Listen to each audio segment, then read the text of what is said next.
할렐루야. 아멘. 우리 말씀 앞에 오신 우리 성도님들 너무 잘하셨는데요. 한번 우리 자기 자신한테 한번 축복하면 좋겠어요. 말씀 앞에 서 있는 나는 참 잘했다. 말씀 앞에 있는 나는 참 잘했다. 네. 하나님께서 계속적으로 우리에게 그런 놀라운 은혜와 또 참 잘했다라고 칭찬하신 하나님의 은혜가 있기를 축원합니다. 아멘. 여러분, 우리 지난주에 했던 강의를 혹시 기억하시겠죠? 우리 요약을 잠깐 하고 우리가 1강으로 들어가도록 하겠습니다. 여러분, 지난주에 우리가 서론을 배웠는데요. 서론에 오신 분들은 정말 땡 잡았다고 했거든요. 예, 1강에 오신 분들도 땡 잡은 줄 믿습니다. 예. 혹시 지난주에 강의를 못 들으신 분 있다면 이야기를 해주시면 음원을 드리도록 하겠습니다. 예, 그리고요, 지난주 우리가 배웠던 내용 중에서 여러분, 세 가지 신학적인 관점 기억하시나요? 예, 세 개의 신학적 관점은 첫 번째 무엇이었습니까? 그쵸? 종말론적 구속사 관점이었죠. 예, 그리고 두 번째는 예, 하나님 나라의 회복에 대한 관점이었습니다. 그죠? 세 번째는 구별된 삶, 거룩한 삶에 대한 관점이었어요. 그래서 우리가 성경을 읽을 때 우리의 나름대로의 관점인 내가 복음은 버리고 예, 하나님께서 말씀하신 세 가지 그 관점을 가지고 성경을 읽어야 된다라고 말씀을 드렸고요. 그것이 바로 통전적으로 성경을 읽는 것인데요. 그 통전적으로 성경을 읽는 것은 두 가지 방법이 있다 했습니다. 그죠? 그 두 가지 방법은 첫 번째는 스토리 라인으로 읽는 것이다 했습니다. 그리고 두 번째는 메시지 라인으로 읽는 것이다 했지요. 그래서 여러분, 스토리 라인은 무엇이냐? 성경은 이야기로 되어 있기 때문에 그 이야기를 이해하지 않으면 그 이야기 안에 있는 메시지를 묵상하기가 어려워요.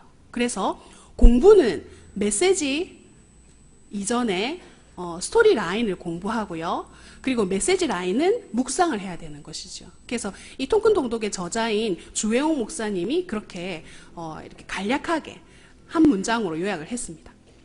그리고 저희가 세 가지 개념에 대해서도 배웠어요. 그죠? 세 가지 개념은 무엇이었습니까? 우리가 성경을 읽을 때 꼭 들어오는 부분이 있다고 했죠. 첫 번째는 그렇죠. 신위. 쉽지 않은 단어인데 여러분 기억을 하고 계시네요. 신위입니다. 신위.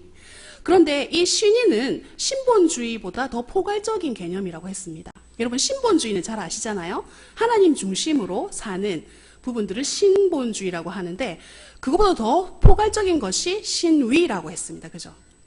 그러면 신위와 함께 반대되는 개념인 예, 그쵸, 인이죠. 인이 맞습니다. 인인데 이 인이는 항상 인이와 따라다니는 짝지가 있다 했습니다. 그죠? 네, 자기중심성. 그래서 하나님의 말씀이 우리 앞에 있음에도 불구하고 내가 나를 주장하는 것, 그것이 바로 인위라고 했고요. 그것은 자기중심성에서 나오는 것이라고 우리가 함께 나눴습니다. 그래서 여러분, 이제부터 우리가 성경 읽기가 들어가고 또 교재 읽기를 쭉 하시고 워크북을 가지고 공부를 하실 텐데요. 오늘 보니까는 저한테 물을 오시더라고요. 목사님, 이거 공부 어떻게 하는 거예요? 하고 물을 오신 거예요. 여기 공부 어떻게 해야 됩니까? 우리 조장님들을 통해서 그 공부하는 방법들을 잘 들으시고 조장님이 이렇게 보내주신 음원과 이런 것들을 들으시면서 그렇게 준비하시면 좋겠습니다. 그렇게 해서요, 오늘 1주차 들어갈 텐데요. 오늘 1주차는 여러분 읽기가 1일째부터 6일째까지 여러분 성경 읽기표 다 가지고 계시죠? 예, 그 성경 읽기표를 가지고 여러분이 1일차부터 6일차까지 읽으실 건데 조장님을 통해서 음원을 다 주실 거예요. 그러면 그 음원을 가지고 읽으시면 되겠습니다. 그렇게 해서 우리가 1일차부터 6일차까지 읽게 되어지는 것은 창세기 1장부터 출애굽기 24장까지가 이번 주에 저희가 다음 주에 우리가 설날이기 때문에 한 주 휴강해서 그때까지 읽는 것이 되도록 하겠습니다. 우리가 먼저 이제 구약을 살펴보면서요, 시대와 지리로 구약을 한눈에 보면서 이것이 어떻게 구약이 진행되어지는지를 한눈에 한번 볼 건데요. 두 가지로 볼 거예요. 어떻게 보냐? 첫 번째는 시대별로 구약을 한번 보고요. 그 또 하나는 지도상에서 우리가 구약을 한번 볼 겁니다. 그래서 첫 번째 우리가 한번 볼 것은 시간 흐름으로 본 구약, 이렇게 해서 구약을 통근동독은 9시대로 이야기를 하고 있습니다. 첫 번째 보시면 여러분 요 앞에 글자가 보이시나요? 조금 잘 안 보이시죠? 여러분이 어떤 걸 보시면 좋으냐면요. 워크북을 보시면 워크북에 우리가 보면 나와 있어요. 제일 뒤쪽에 보시면 오늘 하는 부분들이 225페이지 워크북 이렇게 보시면 나와 있는 부분이 있어요. 그래서 이 글자가 잘 안 보이시면 여기 위에 부분을 보시면 되겠습니다. 워크북 225페이지. 예, 눈 좋으신 분들은 앞쪽에 보시면 됩니다. 그래서요, 시대를 보면요, 첫 번째 시대가 창조시대입니다. 창조시대고요. 두 번째 시대는 여러분 어떤 시대냐? 족장시대지요. 족장시대고, 세 번째 시대는 출애굽 광야시대. 그죠? 그 네 번째 시대는 가나안 정복시대. 그 다음에 사사시대. 여러분 구약을 한번 잘 생각해 보세요. 그리고 통일왕국시대. 통일왕국 다음에는 어떤 시대가 나올까요? 예, 로보암, 여로보암 이후로 분열왕국이 나오죠. 분열왕국 다음에 이스라엘 백성들은 이제 왕의 시대가 끝나고 난 다음에 포로 시대에 가게 됩니다. 포로 시대가 있으면은 어떤 시대가 또 있을까요? 그쵸? 포로 기한 시대가 있죠. 맞습니다. 그래서 포로 기한까지 해서 구약은 이렇게 시대별로 우리가 나눌 수 있습니다. 근데 성경은요, 시대별로 돼 있지가 않아요. 그래서 우리가 좀 이해를 할 때 시대별로 이해하기 위해서 통근통독은 이제 스토리 라인을 우리가 이야기하는 것이지요. 그런데 오늘 보면은 여기 창조시대부터 포로기한 시대까지, 그러면 창세기부터 말라기가 어느 시대에 들어가는지 우리가 한번 볼게요. 그러면은 창조시대 그리고 족장시대가 나오는 부분은 무슨 성경일까요? 예, 우리 잘 아시네요. 예, 맞습니다. 창세기입니다. 창세기 안에 창조시대와 족장시대가 들어가는데요. 그래서 여러분 창세기 안에는 이 태초에부터 이 모든 만물들이 어떻게 진행되어졌는지가 나오는 것이 창세기지요. 그리고 족장시대까지 나오는 것이 창세기입니다. 그러면 출애굽 광야시대는 어떤 말씀이 들어갈까요? 예, 출애굽기와 그 다음에 레위기. 여러분 레위기랑 여기 보시면 출애굽기랑 레위기가 이렇게 줄이 다르잖아요. 왜 그러냐 하면 여러분 출애굽기는 역사서 안에 들어가요. 그러니까는 그 이야기에 스토리가 있는 것이지요. 근데 레위기 같은 경우에는 스토리라기보다는 법을 받은 거예요. 하나님께로부터요. 그래서 한 달 동안에 하나님께서 모세를 통해서 하나님의 백성이 어떻게 살아가야 하는지에 대한 내용을 받은 것이 레위기예요. 거기에 제사법과 그 다음에 제사장이 해야 될 일과 이런 것들이 다 들어있는 것이 레위기지요. 그리고 난 다음에 다시 우리가 광야시대까지 들어가게 되어지면요, 민수기가 이 광야시대에 들어가게 되어집니다. 그리고요, 가나안 정복시대는 우리가 잘 아는 것처럼 여러분 가나안으로 정복한 사람 누굽니까? 그쵸? 모세 이후에 여호수아가 가나안 정복에 들어가게 되죠. 그래서 성경 말씀은 여호수아서입니다. 그리고요, 신명기가 여호수아서 전에 여러분 모세가 가나안 땅에 못 들어가잖아요. 그죠? 하나님께서 반석을 이렇게 쳐서 물을 내어라고 했는데 모세가 그렇게 하지 않았잖아요. 막 화를 냈잖아요. 그래서 하나님께서 너는 가나안 땅에 들어가지 못할 것이다 라고 말씀을 하셨는데, 그 말씀처럼 모세는요, 신명기 여호수아가 가나안 땅으로 들어가기 전에 모압 평지에서 신명기를, 이제 너희가 가나안 땅에 들어가게 되어지면 어떻게 살아가야 하는지에 대한 내용들을 설교로 말씀을 하면서 마무리가 되는 거죠. 그래서 가나안 땅에 들어가게 되어지면 이런 일이 있을 것이고 또 너희는 이렇게 살아야 된다라고 말씀하심으로 인해서 이 신명기가 마무리되고, 그 다음에 여호수아가 전진해서 여호수아를 쓰게 되어집니다. 그리고 난 다음에요, 우리가 살펴볼 것은 여호수아가 전쟁하고 난 이후에는 어떤 시대가 오게 됩니까? 사사시대가 오게 되죠. 여러분 사사시대가 쓰여진 것이 사사기입니다. 그리고요, 또 역사서에 들어가지 않는 한 부분이 나오는데요. 그것이 여러분 잘 아시는 룻기죠. 룻기는 룻기 1장에 보게 되어지면요, 룻기 시대가 어떤 시대인지 나와 있습니다. 사사들이 치리하던 시대에라고 1절에 시작하고 있거든요. 그리고 난 다음에 이제 사사 시대가 지나고 난 다음에 이스라엘 백성들이 무엇을 구합니까? 예, 왕을 구하지요. 그래서 하나님께서 첫 번째 왕으로 세웠던 사람이 사울이지 않았습니까? 사울부터 시작해서 왕정 시대가 시작되어지는데, 그것을 성경에서는 통일왕국 시대라고 합니다. 거기에 사무엘 상이 들어가겠고요. 그리고 사무엘 상하가 같이 들어가게 되겠죠. 그리고 통일왕국 시대에 왕상까지, 열왕기 상까지 들어가게 되어집니다. 그리고는요, 여러분, 나라가 나누어지게 되죠. 그죠? 그래서 로보암, 여로보암 시대 때 왕이 나누어지게 되는 시대에 분열왕국 시대가 시작되어지는데요. 열왕기 하 이렇게 들어가게 되어지겠습니다.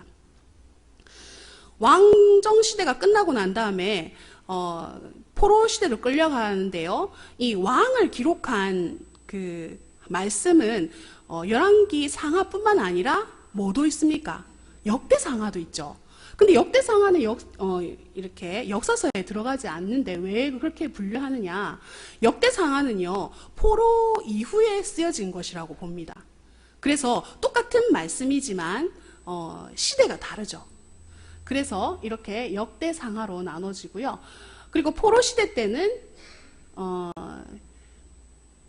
우리가 스가랴, 제가 조금 긴장한 것 같습니다. 여러분, 잠깐 정지됐네요. 예. 그리고 에스더, 느헤미야. 에스라죠, 에스라. 에스라, 느헤미야, 에스더. 이렇게 되죠. 아, 이거 갑자기 생각 안 나니까 진땀이 쫙 나네요. 예. 그리고 여러분, 욥기는요, 사실은 욥은 사실 성경이 쭉 진행하고 난 다음에 나오잖아요. 그럼에도 불구하고 욥기에 나오는 모든 문화나 이런 것들을 정황으로 볼 때에는 족장시대라고 봅니다. 그래서 족장시대 쪽에 편성이 돼 있죠. 그리고 전도서, 잠언, 아가는요, 시가서, 물론 욥기도 마찬가지고요. 시가서에 분류가 되어지는데, 예, 이렇게 통일왕국 시대 때 지어진 것이라 보시면 통일왕국 시대에 편성이 되어져 있습니다. 그리고 여러분, 다윗이 가장 많이 지은 것으로 성경 이렇게 딱 펴면은 한중간에 있는 것이 뭡니까? 시편이죠. 예, 시편도 이렇게 통일왕국 시대에 이렇게 자리 잡고 있습니다. 그리고 난 다음에 여러분, 제일 헷갈리는 게 뭡니까? 구약을 할 때 우리가 시편, 잠언, 전도서, 아가까지는 딱 생각이 나는데 그 이후의 거는 막 뒤섞여가지고 이게 어느 시대에 분포되는지 조금 헷갈리지 않나요? 우리 애들도 한 번씩 노래를 부르면 창세기, 출애굽기, 레위기 하고 쭉 부르다가 나중에 시편, 잠언, 전도서를 넘어가게 되면 그 다음부터는 막 이렇게 헷갈리는 걸 봐요. 그래서 이번에 우리가 시간의 흐름으로 본 구약을 보면서 나중에 시대별로 이것을 편성하게 되어지면 아, 순서가 이렇구나 하고 아시게 될 겁니다. 그래서 여러분, 요나서, 아모서, 호세야, 이사야, 미가, 나훔, 예레미야, 스바냐, 하박국, 예레미야, 에가, 다니엘, 에스겔, 오바댜, 스가랴, 학개, 요엘, 말라기, 이렇게까지 진행되어지죠. 그래서 우리가 한번 시대순으로 쫙 봤고요. 지금 볼 것은 우리가 지도로 한번 볼 것인데요. 우리가 자세히 보는 지도는요, 세계 전도를 보는 것이 아닙니다. 여러분, 우리나라는 어디 있을까요? 예, 요쯤에 있죠, 우리나라. 근데 이제 아시아라고 했을 때 저도 이렇게 주일학교를 지나봤는데요. 성경에 아시아가 나왔을 때 우리나라 쪽을 저는 얘기하는 줄 알았어요. 근데 아니더라고요. 성경에 나오는 아시아는 다른 쪽이었습니다. 그래서 여기서 보시면 우리가 계속 볼 지도는 어떤 지도냐면요. 여기에 아프리카가 있고요. 여기 유럽이 있고요. 그리고 아시아가 시작되는 중동이 있는 여기 지점. 여기를 계속 볼 겁니다. 그래서 우리가 보는 지도는 어느 쯤인지 이해하시고 보시는 것이 좋겠지요. 그래서 이거를 조금 이렇게 삼각형 보이시잖아요. 사각형 보이시잖아요. 이 검정 사각형을 조금 더 확대하면 이렇게 되는 것이죠. 여기 보시면 지중해가 이렇게 바다가 하늘색으로 되어 있습니다. 그리고 여기가 우리가 구약에서 잘 모세가 건넜던 홍해라고 보는 거죠. 그리고 여기가 갈릴리고요. 요단강이고 그리고 사해입니다. 근데 왜 이렇게 광야 한 중간에 갈릴리와 요단강과 사해가 있느냐 그렇게 보실 수 있는데요. 실제 전도를 보게 되어지면 갈릴리와 요단강과 사해는 이쪽에 와 있습니다. 근데 왜 이렇게 한 중간에 있느냐, 나중에 저 안에 들어가야 될 게 있거든요. 그래서 중간에 있는 것입니다. 그리고 여기 있는 만은 뭐냐면 페르시아 만이에요. 그리고 우리가 세계사에서 많이 봤던 티그리스 유프라데스 강이에요. 아, 웬 세계사인가요? 이렇게 생각하실 텐데, 이 지도를 여러분들이 조금 이해하고 계셔야 나중에 계속 이 지도가 나올 거거든요. 그런데 지금 이 지도는요, 여러분, 우리 지금 살아가고 있는 나라로 보면 이렇게 되어지는데, 잠깐만요. 이 좀 재밌는 그림은 뭐냐? 조금 이해를 돕기 위해서 넣은 그림이에요. 여러분, 이 배가 보이십니까? 이 배를 지중해라고 생각하시라는 거죠. 여러분, 이렇게 막 다시 이렇게 나와 있잖아요. 여기를 나일강, 이렇게 쭉 나일강. 예, 이해가 조금 되시나요? 다시 한번 넘겨드릴까요? 이렇게 V 딱 하고 있는 거 보이십니까? 예, 홍해.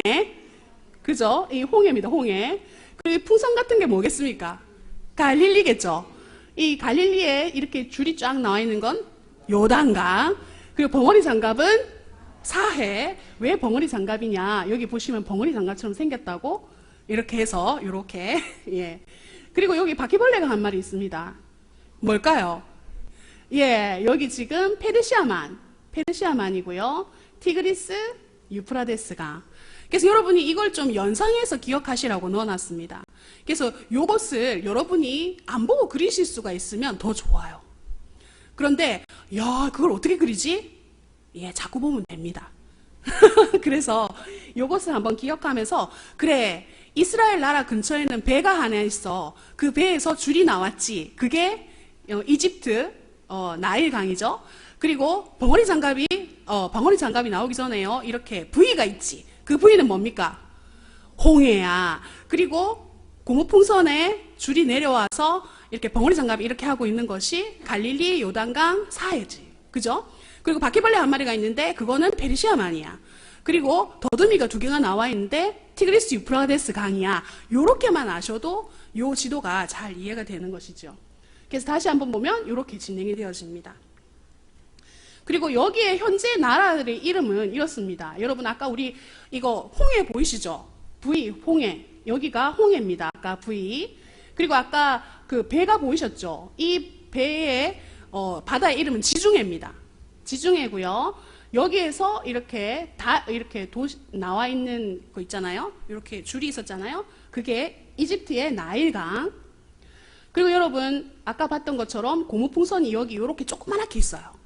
우리는 좀 확대해서 봤습니다. 그래서 갈릴리, 요단강, 사해 이렇게 되고요. 그래서 여기가 지금 이스라엘 나라고요. 이 요단강 동편은 요르단입니다, 지금. 그리고요, 요 밑에가 페르시아만이잖아요. 아까 바퀴벌레 기억나시죠? 페르시아만이 있고 티그리스, 유프라데스 강인데 이렇게 있는 데가 이라크고요. 시리아고, 그리고 우리가 유럽으로 가는 요 관문 전에 여기를 성경에서는 아시아라고 해요. 터키. 그래서 이렇게 한번 보시면 조금 더 이해가 가시겠죠. 그렇게 해서 우리가 들어가게 되어지면 지도로 한번 구약을 보도록 하겠습니다. 이 지도에서요, 여러분이 아까 연상해서 생각하시면 좋겠고요. 제일 처음에 볼 것은 창세기는 어디서부터 시작하느냐. 여러분, 장소가 에덴에서부터 시작하잖아요. 에덴의 발원지가 여기라고 사람들이 생각합니다. 티그리스 유프라데스 강에서 시작해서 이렇게 위로 올라가잖아요. 왜 이렇게 되느냐. 여기 중간에는 다 광야예요. 사실은. 광야기 때문에 사람들이 이렇게 가지는 않습니다. 어떻게 가느냐. 이 위로 해서 이렇게 밑으로 아래로 가죠. 여러분, 그 에덴에서 이렇게 위쪽으로 올라가는 사람은 누구냐. 아브라함이 하나님의 부르심을 따라서 아브라함의 아버지였던 하란, 그쵸? 하란이 기억나시죠? 하란이 하란에서 죽게 되잖아요. 아, 데라. 죄송합니다. 예, 감사합니다. 예, 데라가, 큰일 날 뻔했네요. 야, 그렇게 해서 데라를 통해가지고 아브라함 온 가족들이 이동하게 되잖아요. 하란으로요. 거기서 이제 데라가 죽고, 이제 아브라함은 하나님이 지시하심을 받을 땅으로 가게 되는 거죠. 그래서 어디로 오게 됩니까? 여기 가나안 땅으로 오게 되죠. 그리고 난 다음에 기근이 있게 되어지면서 야곱이 어디로 이동하게 되죠? 예, 이쪽으로 애굽으로 요셉이 먼저 가고 야곱의 가족들이 다 이동하게 되어지는 거예요. 그래서 이렇게 지도가 여기서부터 쭉 해서 하란으로 갔다가 가나안으로 내려와서 애굽으로 가는 것이 창세기의 지도입니다. 그러면 이제 나일강까지 왔고 애굽에 이르렀는데 출애굽기에 가면은 뭐부터 시작합니까? 예, 여러분이 아시는 것처럼 모세 이야기부터 시작하잖아요. 그러면 그 모세가 이제 이스라엘 백성들 이끌고 어디로 갑니까? 예, 홍해를 지나서 시내산에 이르게 되죠. 그 과정 안에서 창세기에서 출애굽기로 넘어가게 되는데요. 그 출애굽기에서 뭘로 끝나느냐? 성막의 시간을 받아서 하나님 앞에 올려드리는 것으로 출애굽기가 끝납니다. 그래서 여기서 보시면 출애굽기가 시내산에서 끝나게 되어지죠. 그리고 난 다음에 출애굽기에서 이제는 이스라엘 백성들이 어디로 가야 됩니까? 광야로 가게 되는 것이죠. 그래서 레위기를 통해 가지고 법을 받게 되고요. 민수기에서 이렇게 광야에서 40년을 보내고 어디에 이르냐? 요단강 동편 모압 평지에 이르게 되죠. 그 모압 평지에서 모세가 설교를 하는 거, 신명기, 그죠? 그 책이 나옵니다. 그 신명기를 받고 난 다음에 이제는 모세는 느보산에서 죽게 되어지고요. 그 다음 지도자로 이어서 가는 것이 여호수아지요. 예. 그래서 여호수아가 위에서부터 아래로 그리고 중간을 치고 들어가서 위에서부터 아래로 전쟁을 해서 가나안 땅을 정복을 하는 것이지요. 그리고 난 다음에 여호수아 있고 난 다음에 사람들이 자기 소견에 옳게 살았던 사사시대가 시작되어집니다. 그리고 그 사사시대 때 룻기가 있고요. 사사시대 이후에 하나님 앞에 왕을 구해서 우리가 좀 전에 봤던 것처럼 사무엘 상하, 열왕기 상하가 되어지고요. 왕정시대가 끝나고 난 다음에 이스라엘 백성들은 어떻게 하게 되어집니까? 포로로 끌려가게 되죠. 북이스라엘은 아수르에 BC 722년에 끌려가게 되고요. 그리고 남유다는 어떻게 끌려가게 됩니까? 바벨론으로 BC 586년에 끌려가게 되죠. 이렇게 해서 끝나지 않고요. 다시 포로 귀환이 되어져야 되지 않겠습니까? 그래서 다시 돌아오는 것이 에스라, 느헤미야가 이렇게 돌아오게 되고 에스더는 수상궁에서 있었던 일들로 해서 이렇게 구약이 우리가 스토리가 마무리가 됩니다. 구약 다 했네요. 예, 이렇게 해서 우리가 구약을 한번 살펴보고 이제 창조시대로 들어가서 우리가 한번 보도록 하겠습니다. 예, 창조시대는요, 여러분, 아까 우리가 살펴봤던 것처럼 창조시대에 해당하는 것이 창세기잖아요. 그러면 창세기는요, 우리가 어떻게 나누어지는지 좀 보고 들어가도록 할게요. 우리가 첫 번째 살펴볼 것은 창조시대인데, 이 창조시대는 창세기에 속해 있고, 그 창세기는 뭘로 구성되어져 있느냐. 첫 번째 창조시대는요, 우리가 살펴볼 때 네 가지를 기억하셔야 돼요. 여러분, 이 동그라미 보이십니까? 예. 우리가 창세기에서는 원역사를 기억해야 되는데요. 그 원역사 안에는 네 가지가 들어있어요. 우리가 볼 때 교재에서 74페이지를 보시라 되어 있는데 여기서는 지금 교재 78페이지에서 103.15 되어 있잖아요. 혹시 옛날 교재를 가지신 분은 혹시 이게 안 맞다 하시는 분은 5페이지 앞쪽을 보시면 됩니다. 제가 이거 새 교재로 다 바꿔놨거든요. 그래서 아까 우리 반장님이 얘기해 주셔가지고 그러니까는 나는 이 페이지가 안 맞아 하는 사람은 5페이지 앞쪽을 보시면 됩니다. 무슨 말인지 아시겠지요? 왜 그러냐면은 중간에 서론 부분에 더 삽입된 부분이 있어서 개정판이 나오면서 페이지 수가 달라져서 그렇습니다. 그렇게 해서 네 가지를 기억하시는데 첫 번째는 창조를 기억하셔야 됩니다. 그리고 창조 다음에 나오는 것이 뭐겠어요? 그쵸? 이 사단이 뱀으로 인해 가지고 유혹받아가지고 타락하게 되어지죠. 그 다음에 타락이 한 번으로 끝나지 않고요. 어디까지 이어지게 되느냐? 하나님께서 인간이 항상 생각하는 것이 악할 뿐임을 보시게 되는 노아 시대까지 계속 타락이 이어지게 됩니다. 그래서 하나님께서는요, 어떻게 하십니까? 홍수로 심판하기로 작정하셨죠. 홍수 이후에 사람들이 더 좋아지면 좋겠는데 어디까지 치닫게 됩니까? 우리가 흩어짐을 면하자라고 이야기하면서 바벨탑을 쌓게 되는 것까지 나아가죠. 이 정도 되어지면 하나님과 완전 전면전이에요. 이제 하나님 뜻대로 살지 않고 내 마음대로 살겠다는 자기 중심성이 최악으로 달하는 것이 바벨탑입니다. 그러면 여러분, 하나님께서는 에덴 동산에서 하나님의 나라를 창설하시고 인간들과 함께 하시기 위하여서 임마누엘 하시려고, 하나님과 함께 교제하시려고, 인간들과 교제하시려고 이 모든 창조를 하셨는데, 그것이 타락으로 인해서 단절되어질 뿐만 아니라 그 타락은 한 번만 타락하고 끝나는 것이 아니고 타락은 점점 심화되었다는 거예요. 그래서 인간들은 생각하는 것이 악할 뿐임을 볼 수밖에 없는 그런 시대까지 가게 되는 거죠. 근데 하나님께서는 그것을 포기하실 것 같은데 인간을 포기하지 않으시는 거예요.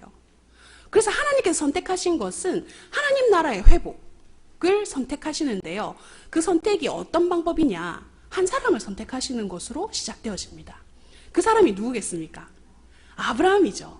하나님께서는 아브라함을 불러서 하나님 나라의 회복에 대한 약속을 주시고, 그 하나님 나라 회복에 대한 여러분이 아는 것처럼 국가가 형성되어지는 땅과 영토, 땅 영토 똑같은 거죠. 땅하고 주권과 백성을 주시기로 약속을 하시는 겁니다. 그걸 통해서 하나님은 회복하기를 원하시는 것이죠.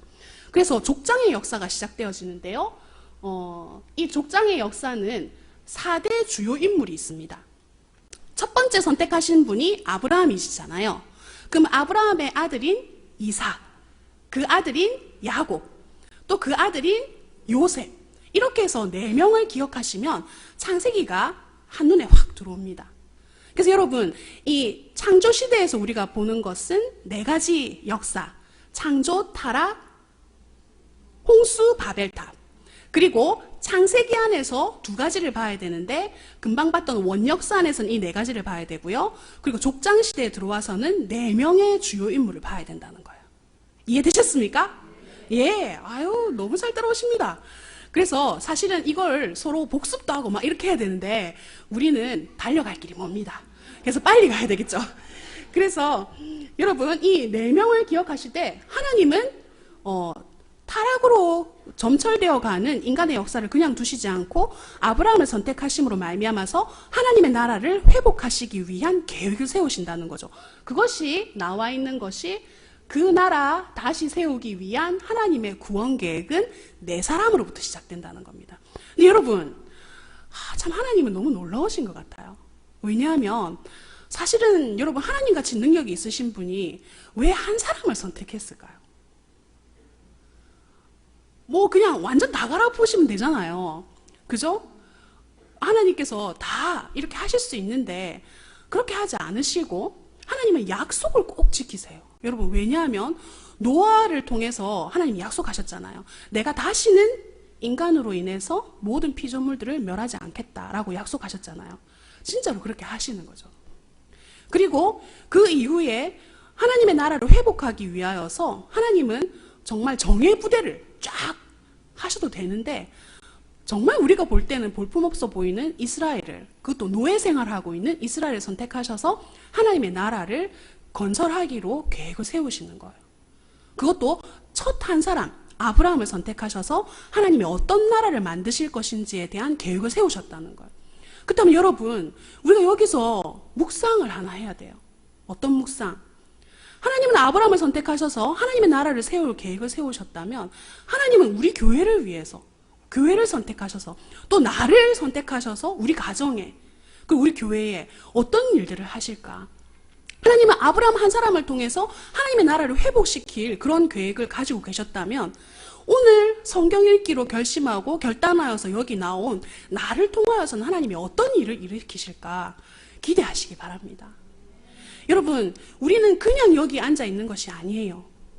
하나님의 말씀 앞에 서기 위해서 이 자리에 왔기 때문에 하나님께서 분명히 그런 사람들을 통해서 일하기를 원하신다는 거예요. 하나님의 일을 하기를 원하신다는 겁니다. 그렇기 때문에 하나님, 우리 가정에 나를 통해서 어떤 일을 하기를 원하십니까? 또 나를 통해서 우리 교회가 어떻게 되기를 원하십니까? 어떤 소원을 주시려고 우리에게 모두 이렇게 하나님 말씀 앞에 설 수 있는 기회를 주셨습니까? 우리가 물어야 돼요. 그럴 때 하나님께서는 우리에게 응답하여 주실 줄 믿습니다. 아멘. 그렇게 해서요, 이렇게 4명의 족장을 기억하면 우리가 창세기가 한눈에 싹 들어오는 것이지요. 그렇게 해서 우리가 창세기 1장 1절을 딱 펴면 뭐부터 나옵니까, 여러분? 여러분 너무너무 잘 아시는 말씀이죠. 예, 태초에 하나님이 천지를 창조하시니라 라는 말씀이 나옵니다. 이 하나님이 태초에 천지를 창조하셨다는 이 말씀을 통해서 하나님께서는요, 이것이 설명되어지는 것이 아닙니다. 여러분 교재 한번 읽어보셨죠? 읽어보시면 나와 있는 것은 하나님은 태초가 어떻게 형성됐는지 설명하시는 것이 아니라 이것을 선포하신다는 겁니다. 성능이 좋네요. 선포하시는 거예요. 선포. 네. 그것은 무엇이냐? 태초에 하나님은 어떻게 만들었고 이걸 설명하는 것이 아니라 태초에 하나님이 천지를 창조하시니라. 이것은 정말 하나님이 모든 것을 만들어 놓고 왜 사람들이 그림을 잘 그리고 난 다음에 자기의 낙관을 찍잖아요. 그것처럼 하나님이 이건 내 거야 하고 딱 낙관을 딱 찍은 거라는 거죠. 그래서 여러분, 태초에 하나님이 천지를 창조하시니라, 이것은 설명이 아니라 선포라는 것이죠. 여기서부터 벌써 우리의 신앙과는 바로 서야 돼요. 이것을 믿느냐 안 믿느냐에 따라서 이 세계가 어떻게 되어졌는지, 어떻게 시작되어지는지에 대한 신앙이 이렇게 갈려진다는 것입니다. 그래서 여기에 대해서 설명할 것이 많지만 우리가 빨리 넘어가야 되겠습니다. 그래서 하나님 우리를 창조하신 이유가 있는데요. 하나님께서 우리를 왜 창조하셨을까? 그 말씀이 나와 있는 것을 우리 잠 읽어보겠습니다. 창세기 1장 26절에서 28절인데요. 우리 한번 읽어볼까요? 시작. 하나님이 이르시되 우리의 형상을 따라 우리의 모양대로 우리가 사람을 만들고 그들로 바다의 물고기와 하늘의 새와 가축과 온 땅과 땅에 기는 모든 것을 다스리게 하자 하시고, 하나님이 자기 형상 곧 하나님의 형상대로 사람을 창조하시되 남자와 여자를 창조하시고, 하나님이 그들에게 복을 주시며 하나님이 그들에게 이르시되 생육하고 번성하여 땅에 충만하라. 땅을 정복하라. 바다의 물고기와 하늘의 새와 땅에 움직이는 모든 생물을 다스리라 하시니라. 아멘. 여러분, 이 말씀은 너무 중요해요. 왜냐하면 하나님이 우리를 어떤 형태로 만들었다라고 얘기하는지가 나와 있거든요. 여기서 보시면 하나님은 우리를 어떤 형상으로 만들었습니까? 하나님의 형상, 자기 형상, 하나님의 형상대로 만들었다는 거예요. 근데 여러분, 이 하나님의 형상에 대한 것만 해도 엄청난 신학적인 의미가 담겨 있어요. 그것은 무엇이냐? 하나님의 형상대로 만들어졌다는 것은 하나님은 우리랑 교제하기 위해서 하나님의 형상대로 만들었다는 거예요. 여러분, 어떤 신이 자기랑 교제하기 위해서 피조물을 만들겠습니까? 근데 하나님은 우리와 함께 하시기 위해서, 임마누엘 하시기 위해서, 우리와 교제하시기 위해서 우리를 하나님의 형상대로 만들었다는 거예요. 그럼 여러분, 우리 옆에 계신 분 좀 보세요. 하나님의 형상 맞습니까? 하나님의 형상 맞습니다, 여러분. 하나님의 형상이에요. 하나님께서 숨을 불어넣어서 하나님의 생기를 불어넣어서 만들었던 그 형상이 바로 옆에 계신 거죠. 여러분, 어떤 신학자는 그렇게도 얘기해요. 우리가 다른 사람을 보면서 하나님을 볼 수 없다면 그건 정말 신앙인이 아니다라고 얘기하는 거죠. 다른 사람을 보면서 우리는 하나님을 봐야 되는, 그 안에 살아계신 하나님. 아멘? 우리 이렇게 많은 하나님의 형상을 가진 우리 성도님들이 이 자리에 계신데 각자 다른 형상으로, 하나님의 각자 다른 모습을 닮은 형상으로 이곳에 있는 것이지요. 그래서 우리가 이웃을 사랑하는 것은 결국에 누구를 사랑하는 겁니까? 하나님을 사랑하는 거지요. 그래서 여러분, 하나님의 형상이라는 것은 우리가 아담이 하나님의 형상을 잃어버렸어요. 왜요? 우리가 창조에서 원역사에서 봤잖아요. 창조 다음에 나오는 것이 타락이잖아요. 죄를 지음으로 말미암아서 하나님의 형상을 잃어버렸어요. 그런데 하나님은요, 그 잃어버린 하나님의 형상을 그대로 두지 않고요, 어떻게 하길 원하시느냐? 회복하기를 원하시는 겁니다. 그래서 하나님께서는 그 구원의 역사를 창세기부터 요한계시록 이르기까지 어떻게 하나님께서 그 구원을 이루어 가시는지가 나와 있는 것이 이 성경책이라는 거죠. 그래서 여러분, 우리는 하나님의 형상으로 되어졌고 하나님은 그것을 회복시키기를 원하신다는 것을 믿으시기 바랍니다. 아멘. 우리가 하나님의 말씀을 읽는 동안 우리는 하나님의 형상으로 점점 바뀌어질 것입니다. 왜냐하면 하나님이 그걸 원하시고 그래서 우리를 말씀 가운데로 불러주셨기 때문에 그렇지요. 아멘. 그래서요, 하나님의 형상은 그렇고요. 이 하나님의 형상이 나와 있는 이 말씀에서 또 하나님은 한 가지 명령을 하셨어요. 어떤 명령을 했느냐? 여기 보시면 복을 주시면서 생육하고 번성하여 땅에 충만하라, 땅을 정복하라, 바다의 물고기와 하늘의 새와 땅에 움직이는 모든 생물을 다스리라. 이것은요, 문화 명령이라고 합니다. 하나님께서는 우리에게 그냥 그래 잘 놀아 하고 창조하시고 난 다음에 그냥 너희들 얼마나 잘 노는가 보자 이렇게 하신 게 아니라는 거예요. 하나님은 만들어 놓고 난 다음에 사명을 주셔서 사명을 문화 명령을 주셨다는 거죠. 왜요? 세상 문화 가운데서 하나님의 문화를 만들어가는 사람으로서 우리가 살아갈 수 있도록 하나님은 문화 명령을 주셨다는 겁니다. 그래서 여러분, 우리가 이 창조 시대에서 기억해야 될 것, 4가지 사건, 그리고 하나님의 형상으로 우리가 지어졌다는 거, 그리고 하나님께서는 우리에게 문화 명령을 주셨다는 거, 이것을 꼭 기억하셔야 되죠.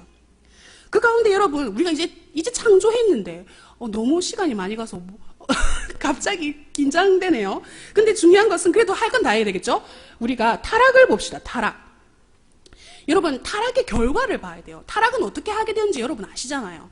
선아, 하나님께서 따먹지 말라고 말씀하신 성과 악을 아는 과실의 열매를 하와가 먼저 따먹고 아담이 같이 따먹음으로 말미암아서 타락하게 되어졌잖아요. 근데 그 타락의 결과가 뭘까? 예, 죽음이잖아요.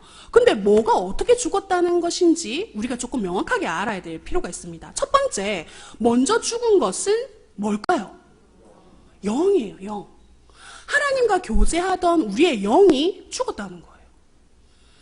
이 죽었다는 것은 하나님과의 단절을 얘기합니다. 그래서 여러분, 우리의 영은 하나님을 만나야 살게 돼 있어요. 만나도록 되게 있어요. 그런데 하나님을 만나지 못하도록 죄가 중간에 가로막음으로 말미암아서 하나님과 우리 사이가 단절되어졌다는 거죠. 그리고 난 다음에요, 어떤 죽음이 오게 되느냐? 두 번째는요, 혼이 죽게 되어집니다. 혼. 이 혼은 무엇이냐 하면요, 하나님의 가치를 가진 그런 사상들, 우리 안에 있는 사상과 가치가 하나님을 떠나게 되어진다는 거예요. 그래서 하나님의 선을 행할 그러한 혼이 죽음으로 말미암아서 인간이 어떤 존재가 된다는 겁니까? 악한 존재가 되었다는 거예요. 원래는 하나님과 교제하면서 하나님의 뜻대로 살아가는 것이 인간의 본분이고 인간의 사명이고 하나님을 찬양하며 살아가는 것이 인간이 지어진 목적인데 그렇게 살지 못하게 되었다는 거예요. 그러므로서 말미암아서 다음에 오게 되어지는 것이 뭐가 죽겠어요? 영도 죽었고 혼도 죽었고 그 다음 뭐 죽겠습니까? 육이 죽게 되어지면 어떻게 되느냐? 결국에는 이 육의 죽음으로 말미암아서 영과 몸이 분리될 때 결국에 인간은 흙으로 돌아가게 된다는 거예요. 그럼 영혼은 위로 올라가는데 마지막으로 이 죄악을 벗어나지 못한 혼과 인간은 영원한 죽음에 이르게 된다는 겁니다. 근데 하나님은 이걸 원치 않으신다는 거예요. 타락의 결과로 오게 된 이 영원한 죽음을 하나님께서는 원치 않으신다는 거예요. 그래서 이런 인간을 회복시키기 위해서 구원의 역사를 쓰시고 구속사를 쓰신 것이 하나님이 말씀을 주신 이유라는 것이지요. 그래서 하나님께서는요, 이 관계를 회복하기를 원하세요. 창세기 3장 15절에 하나님은 말씀을 먼저 주셨어요. 아담과 하와가 범죄했을 때요, 여러분 너무나 잘 아는 말씀이죠. 한번 읽어볼까요? 시작. 내가 너로 여자와 원수가 되게 하고 내 후손도 여자의 후손과 원수가 되게 하리니 여자의 후손은 내 머리를 상하게 할 것이요 너는 그의 발꿈치를 상하게 할 것이니라 하시고. 아멘. 그래서 여러분, 하나님께서는요, 어떻게 회복하시겠냐? 여자의 후손인 예수님을 통해서 사단의 머리를 밟게 하시는 그 놀라운 계획들을 아담과 하와가 타락했을 때 바로 말씀으로 역사하셨다는 거죠. 그러면서 인간은 자기 수치를 가릴 수가 없어요. 자기 타락의 결과를 수치를 가릴 수가 없어요. 자기가 가린다고 가린 게 무화과 이파리예요. 그런데 그 무화과 이파리가 하루 이틀 지나면 어떻게 되겠습니까? 쪼그라들어가지고 자기의 수치를 가릴 수가 없게 되는 거죠. 하지만 하나님은 예비하신 가죽옷을 입히심으로 인간을 회복시켜 주신다는 것이죠. 자, 성경의 구약에서 보면 여러분 신약에도 족보가 나오지만 구약에도 족보가 나와요. 근데 이 족보는 어떤 의미가 있느냐, 조금 어려운 말로 톨레토트라고 합니다. 그런데 이 톨레토트는요 특정한 이야기를 결론 짓기보다는 어떤 서론적인 의미가 있어요. 그럼 어떤 중요한 사람이 나오게 되면 뭐가 나오겠어요? 족보가 나오는 것이죠. 톨레토트라는 족보가 나오게 됩니다. 그래서 노아가 나올 때도 노아의 톨레토트가 나오고요. 이렇게 중요한 인물이 나올 때마다 톨레토트가 나온다는 거를 여러분 기억하시면 창세기의 구조를 조금 더 이해하시기가 좋겠지요. 그 다음에 여러분 아까 우리 4가지 일 중에 지금 창조했잖아요. 그 다음 타락했잖아요. 그 다음에 뭐가 나오겠습니까? 홍수. 여러분 홍수. 이야, 그쵸? 여러분 홍수를 통한 심판을 하나님께서 하시는데 이 토판은요 홍수에 대한 심판에 대한 토판이에요. 보면은 하나님께서는 여러분 심판을 하실 때 우리가 노아 홍수 때도 그렇지만요 하나님이 깨어있지 않는 의인들 때문에 심판하시는 경우가 있습니다. 그러니까는 악한 사람들 때문에 심판하시기보다는 깨어있지 않는 의인들 때문에. 예를 들어서 어떻습니까? 소돔과 고모라를 심판하실 때 여러분 기억나시나요? 아브라함이 하나님과 만나게 대면하게 되잖아요. 그랬을 때 내가 내 친구 아브라함에게 내가 할 일을 숨기겠느냐라고 얘기하시면서 소돔과 고모라를 심판하실 것에 대해서 얘기를 하십니다. 그랬을 때 아브라함이 어떻게 합니까? 잠깐만요 하나님 이렇게 하죠. 왜요? 하나님 의인 50이 있어도 죽이시겠습니까? 베팅합니다. 아브라함이 참 대단하죠. 소돔과 고모라에 롯이 있으니까 하나님 의인 50이 있어도 그렇게 하시겠습니까? 해서 어디까지 내려가요? 10명까지. 하면 한 번 더 하지. 한 명이 있어도 그렇게 하시겠습니까? 그렇게 하면 좋았을 텐데 그렇게 하지 않고 10명. 소돔과 고모라는 뭐가 없어서 심판당했어요? 의인 10명이 없어서 심판당합니다. 여러분 이걸 살펴볼 때 우리가 그 스토리 라인에서 우리는 어떤 메시지를 발견해야 됩니까?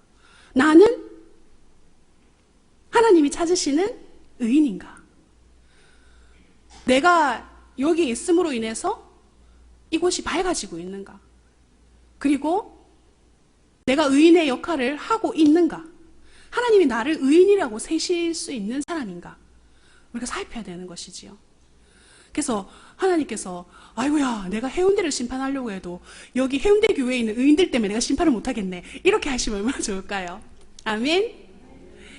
여러분 의인이라는 것은 착한 사람만을 얘기하는 것이 아닙니다. 의인은요 하나님의 말씀대로 행하는 사람이 의인입니다. 우리가 어떻게 알 수 있습니까? 노아를 보면 알죠. 노아는 당대의 의인이었는데 어떤 사람이었느냐? 선한 사람, 착한 사람이 아니라 하나님의 말씀을 준행한 사람이었다는 것입니다. 그래서 여러분 우리가 의인이 되려고 하면 하나님의 말씀을 알아야 되는 것이죠. 내가 의인이 되고자 하면서도 하나님의 말씀을 모른다면 의인이 될 수가 없습니다. 하나님의 말씀을 모르는데 어떻게 의인이 될 수 있겠습니까? 그죠? 그래서 우리가 하나님 말씀을 읽기로 했으니 우리는 의인 가운데로 나아갈 줄 믿습니다. 아멘. 그래서 우리의 자기중심성을 버리고 신의를 따르는 순종의 사람 그리고 거룩을 따르는 정결한 사람으로 하나님 앞에 세워주시는 저희들 됩시다. 아멘. 그래서 여러분 그 다음의 사건은요 홍수 심판 다음에는 바벨탑 사건이죠. 노아의 후손들이 방주에서 나와서 민족들을 이루게 됩니다. 그 부분은 우리 교재 100페이지를 보시면 좀 자세히 지도를 통해서 알 수 있고요. 우리는 이제 빨리 족장시대로 가야 됩니다. 예. 지금 아마 통근통도 한번 들으셨던 분은 제가 얼마나 속이 타는지 아실 거예요. 그 다음에 해야 될 게 너무 많기 때문에 예. 그래서 이 족장시대 때는 누가 나온댔습니까? 첫 번째 나온 사람? 아브라함. 그 다음에 아브라함의 아들인 이삭 다음에 야곱, 그 다음에 요셉에 이르기까지 우리가 이 4명을 다루어야 되는데요. 이 족장시대를 다루면서 우리가 한번 살펴볼 것은 아브라함을 먼저 다룰게요. 하나님께서는 세상으로 막 치닫는 이 바벨탑까지 치달았던 이 세상을 변혁시키고 하나님 나라를 새롭게 할 사람으로 아브라함을 선택하세요. 아브라함은 그걸 알까요? 사실 아브라함은 잘 몰랐을 거예요. 아마 그걸 알았더라도 얼마나 부담스러웠을까요? 온 세상을 이렇게 하나님 나라로 회복시킬 사람으로 자기를 선택했다는 것이 아마 아브라함은 모르는 것이 더 나았을 거예요. 왜요? 아브라함은 계속 하나님한테 이야기하는 게 뭡니까? 내한테 자식을 왜 안 줍니까? 준다 해놓고 이렇게 얘기했잖아요. 근데 하나님은 그 약속을 통해서 하나님의 나라를 회복할 그런 놀라운 계획을 가지고 있었다는 거죠. 근데 여러분, 우리도 비슷해요. 아니, 저가 좀 비슷한 것 같아요. 왜 그러냐? 하나님께서 하실 놀라운 일들이 있음에도 불구하고 나는 사실 내 관점에만 이렇게 시각에 꽂혀가지고 하나님이 얘기하시는 것보다도 내가 원하는 것을 더 바라볼 때가 많은 것 같아요. 근데 하나님은 그것을 사용하셔서 하나님의 놀라운 일들을 계획하시는 일들로 우리를 바꿔 가시는 거죠. 아브라함이 처음부터 하나님 앞에 완전 굳세게 순종하는 사람이었으면 우리가 사실은 너무나 따라가느라고 고달플 것 같아요. 그런데 아브라함도 하나님 지시할 땅으로 가긴 갔지만 기근을 당해서 애굽도 내려가고, 그리고 자기 아내를 누이라고 속이고 막 이렇게 하잖아요. 그걸 볼 때 야, 어째 이래 내랑 똑같노 이런 생각이 들잖아요. 이렇게 하나님하고 같이 갔다가도 타협하고 세상과 타협하고, 그럼에도 불구하고 하나님은 그런 아담을 고치시고 바꾸셔서 결국에는 이삭을 번제로 드리기까지 하나님은 아브라함을 바꾸신다는 거죠. 모든 과정들을 통해서. 그래서 여러분, 이런 아브라함의 스토리를 통해서 여러분이 이번 주에 읽으실 거예요. 창세기를 쭉 읽으면서 여러분이 생각을 하셔야 돼요.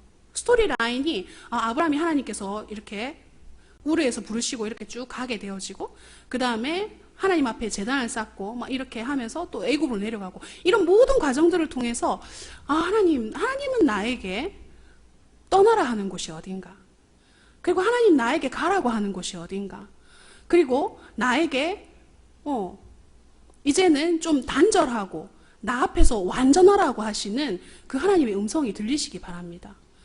여러분, 창세기가 너무 감사한 것은 우리가 지금 하나님의 완전에 대해서 오늘 배우면서 성화에까지 배웠잖아요. 그러면서 창세기 부분이 오늘 본문에 있는 부분들을 우리가 또 쭉 읽으실 거예요. 그러면서 하나님께서 이 아브라함을 통해서 이루시는 구원의 역사와, 그리고 이삭과 야곱과 요셉을 통해서 하나님께서 어떻게 이루시는지를 여러분이 보시는 시간이 되시면 좋겠습니다. 여러분, 야곱을 볼 때요, 아브라함에 대해서도 할 얘기가 많지만 우리가 조금 넘어가서, 아브라함은 여러분 중요하게 기억해야 될 거, 아브라함은 창세기 15장을 기억해야 됩니다.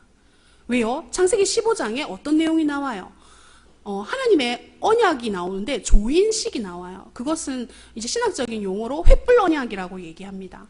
근데 이것은요, 그 당시에 계약하는 방법이에요. 어떤 계약하는 방법이냐? 짐승을 2개를 쪼개가지고요, 계약하는 사람들이 2명이 같이 지나가요.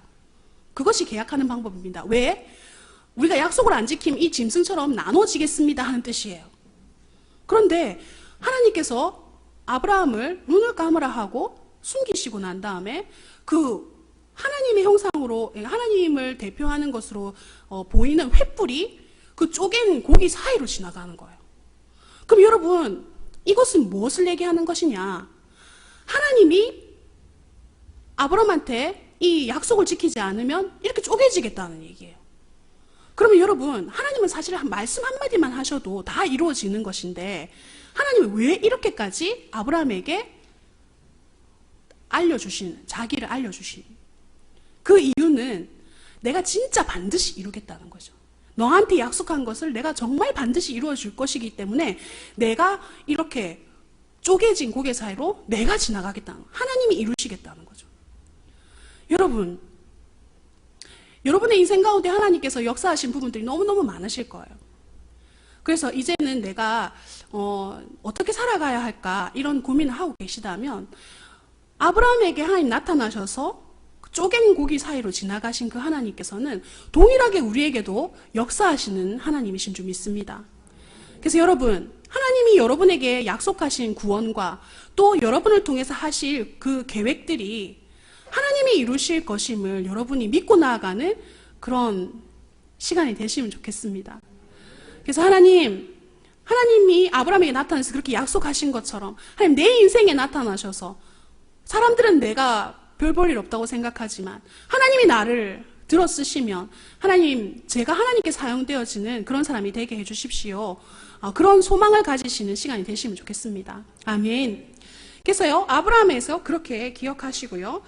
이삭을 지나서 우리가 야곱으로 가게 되어지면요. 여러분, 야곱은요, 이름 자체가 좀 그렇습니다. 그쵸? 속이는 자. 어떻게 이름을 지어도 이렇게 지을 수가 있을까요? 근데 야곱의 뜻은 속이는 자입니다.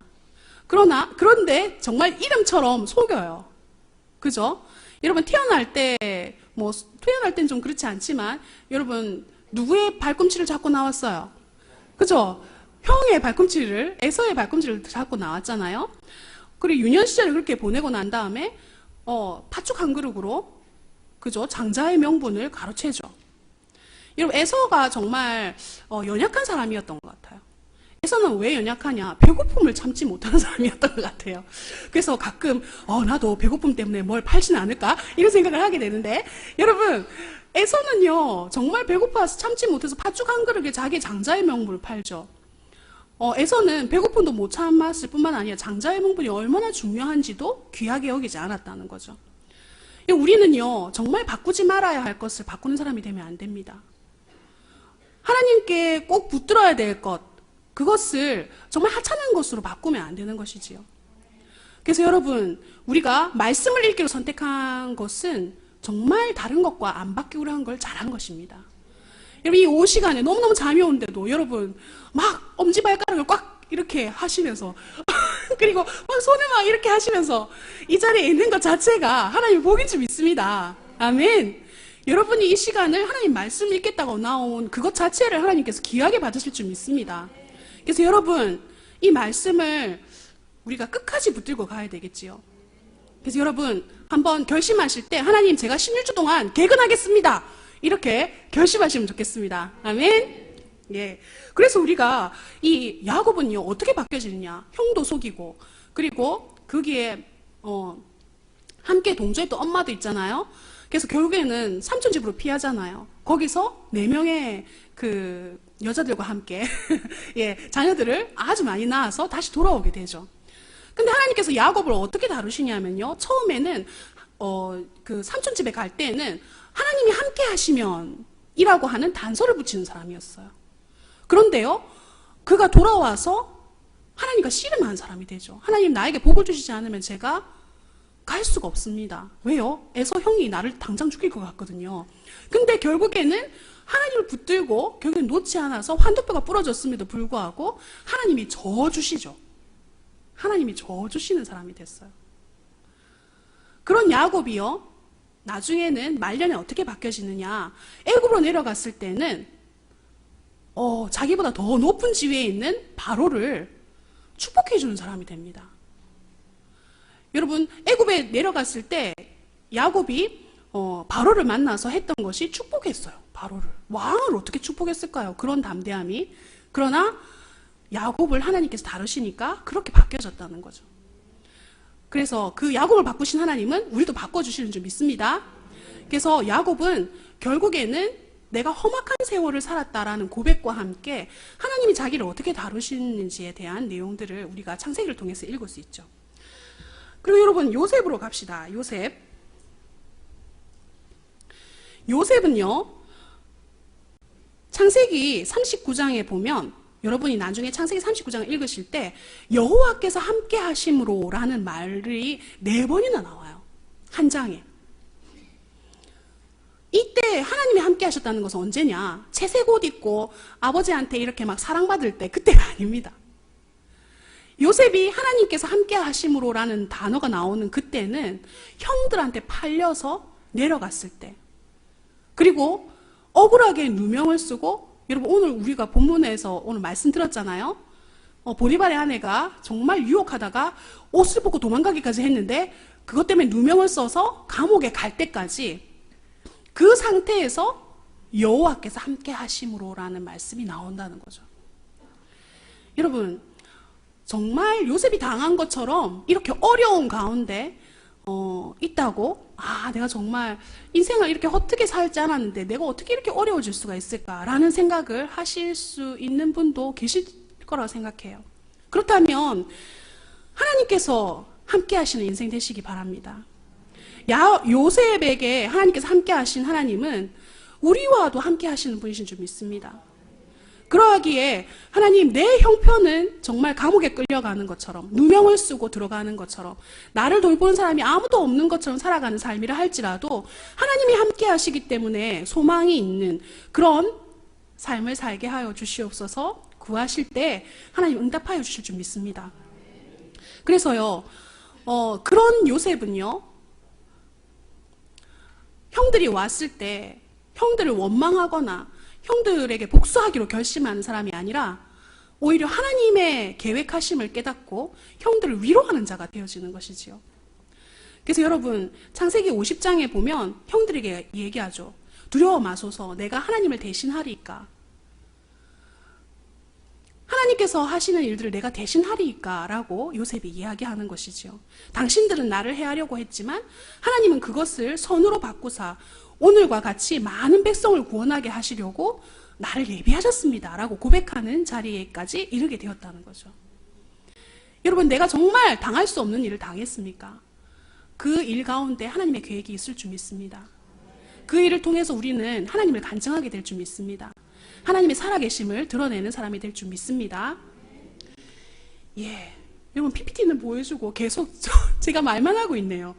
이게 여호와께서 함께 하심으로 언제나 코람데오 했다는 거죠. 그것이 바로 우리가 말하는 신위의 결과라는 것입니다. 야곱이 아마 인위의 삶으로 살았다면 형들을 원망하면서 자기 시간을 다 보냈을 거예요. 어떻게 복수할 것인지를 꿈꾸면서 자기 인생을 허비했을 거예요.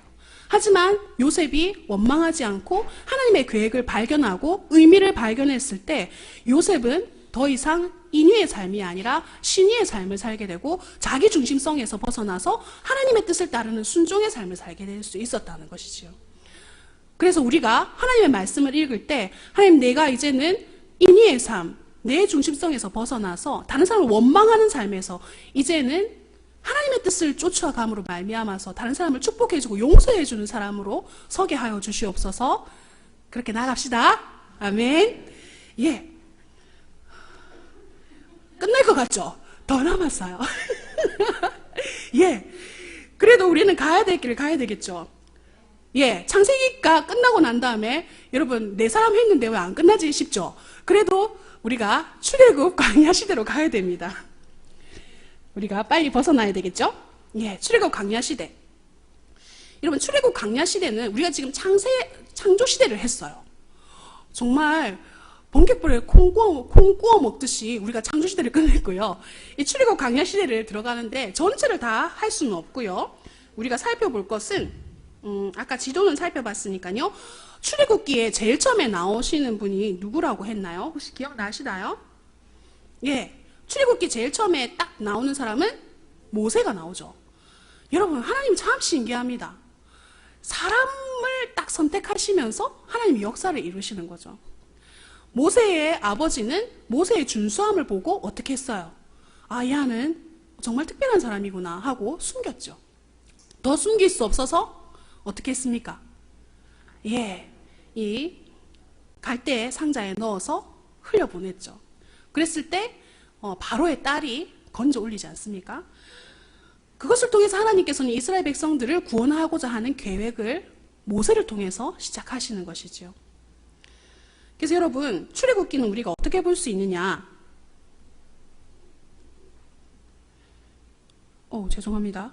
제가 다른 걸 눌렀네요.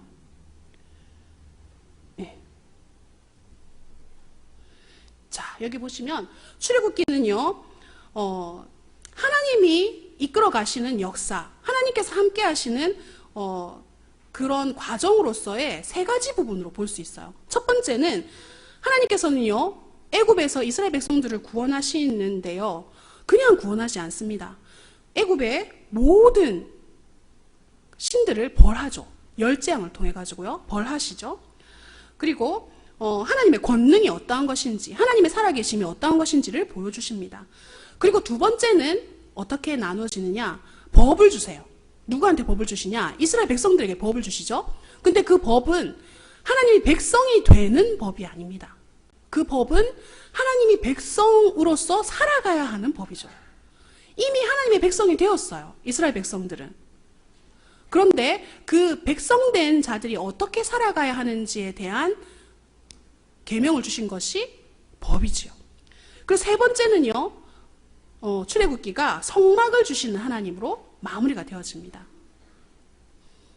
그래서 여러분, 성막을요, 하나님께서는 정말 식양을 하나하나 다 세세하게 다 말씀하시고, 그 식양에 따라서 모세가 부사렐과 오홀리압과 지혜로운 사람들을 세워서 성막을 만드는 것으로 이제 출애굽기가 마무리가 됩니다. 우리가 모세를 보면서 조금 살펴볼 것은요, 모세는 원래 어떤 사람이었습니까? 태어났을 때 아까 갈대상자까지 제가 얘기했잖아요. 그래서 바로의 딸의 뭐가 잘못됐나 봐요. 근데 뭐가 잘못된지를 제가 잘 모르겠어요. 그래서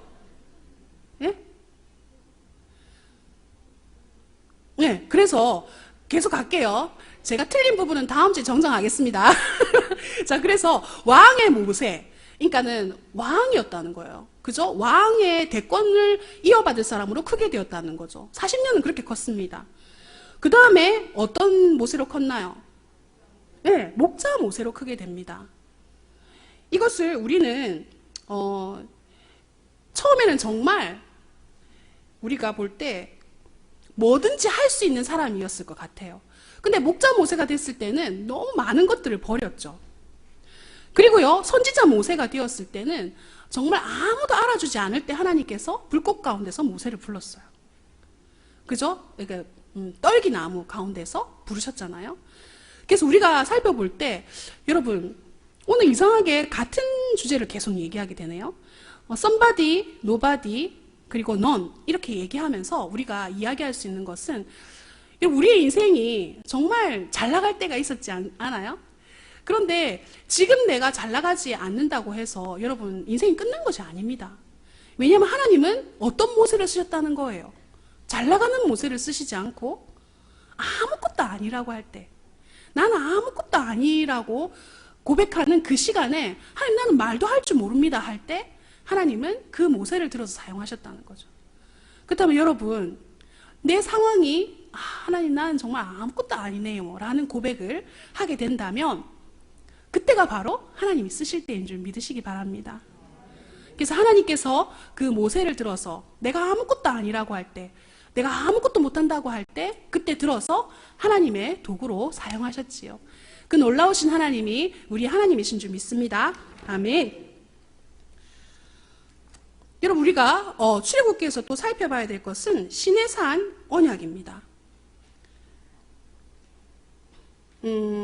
시내산 언약을 안 되겠네요. 더 시내산 언약까지는 못 나가겠고요. 그 전에 하나님께서 이스라엘 백성들을 출애굽해야 되는 그런 이유가 있어요. 그것만 살펴보고 마무리하도록 하겠습니다. 여러분, 아까 열재앙에 대해서 얘기했었잖아요. 이 열재앙은 여러분들 너무나 잘 아시는 거죠. 왜냐하면은 각 한 재앙마다 하나님께서는 애굽의 신들을 벌하시는 그런 과정이 있었어요. 그런데 하나님은요, 제일 마지막에 예수님으로 예표되어지는 유월절을 통해 가지고 하나님께서는 이스라엘 백성들을 출애굽시키시는 거죠. 여러분, 이 유월절은 예수님을 예표하는 겁니다. 왜냐하면 어린 양의 피를 임방과 좌우 문설주에 발라야 그 집이 넘어가게 되잖아요. 그죠? 그것을 통해서 하나님은 이스라엘 백성들의 죽음을 면하게 하시는 거죠. 이것은 예수 그리스도의 보혈의 피로 말미암아서 믿는 자마다 구원을 주신 하나님의 능력이 됨을 벌써 구약에서부터 하나님이 얘기를 해놓으신 것이지요. 그리고 이스라엘 백성들은 왜 반드시 출애굽해야 될까요? 소속이 바뀌어졌기 때문에 그렇습니다. 여기 보시면 하나님과의 새로운 관계를 위해서 출애굽해야 됐고요. 하나님이 유일한 신이심을 표명하시기 위해서 하나님께서는 이렇게 하셨다는 거죠. 그리고 죄악된 세상과 세속으로부터의 구별을 위해서 하나님은 광야의 시간을 허락하심으로 하나님이 예비하신 가나안 땅을 주시기 위한, 하나님 나라를 회복하기 위한 그곳으로 가기까지 이스라엘 백성들을 연단하시는 시간으로 삼으시는 거죠. 그래서 하나님은 애굽의 노예의 생활에서 건져내어서 하나님이 약속하신 가나안 땅으로 가기까지 하나님께서 인도하셨다는 거죠. 그래서 여러분, 신해성 언약은요, 제가 다음 주에 다시 한번 살펴보면서 오늘 마무리하려고 합니다. 오늘 우리가 살펴볼 것 잘 기억하시면 좋겠어요. 뭐였냐면요, 창조시대 우리가 배웠고요, 출애굽 광야시대를 앞쪽을 배웠습니다.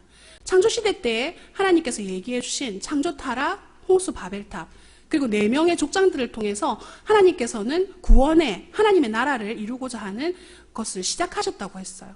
여러분, 우리에게도 하나님께서 하나님의 나라를 시작하기 위한 시작을 주셨어요. 저는 이 통끈통독을 통해서 하나님께서 말씀 가운데로 나아가는 우리에게 그런 새로운 시작을 주실 줄 믿습니다. 그래서 우리가 한번 기도할 때, 하나님, 나에게 새로운 시작, 하나님 말씀을 읽음으로 시작되게 하여 주시옵소서. 이전에도 내가 말씀을 읽었지만 하나님, 이번에 함께 우리가 말씀을 읽고 나아갈 때 하나님, 나에게 새로운 시작들이 일어나게 해주시고 하나님의 새로운 역사들이 나타날 수 있도록 도와달라고 이 시간 기도하고, 제가 마무리 기도하고 축도하고 마치겠습니다.